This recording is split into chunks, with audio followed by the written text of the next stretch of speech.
আমাদের একজন দিনী ভাই চলে গেল,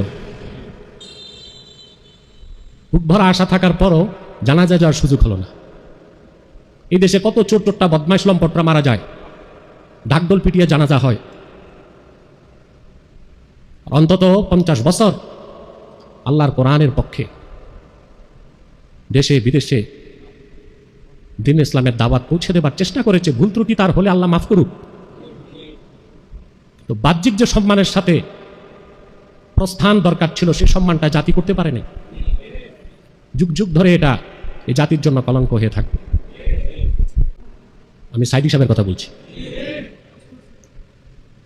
আমি আজকে প্রাণ খুলে তার জন্য দোয়া করি, আল্লাহ তার আখির নবী নূর নবীজি মুহাম্মদ সাল্লাল্লাহু আলাইহি ওয়াসাল্লামের জুতা মোবারকের সদকায় মাওলানা দেলোয়ার হোসেন সাইদির জীবনের গুনাহগুলো মাফ করে তাকে বেহেশতবাসী করুন।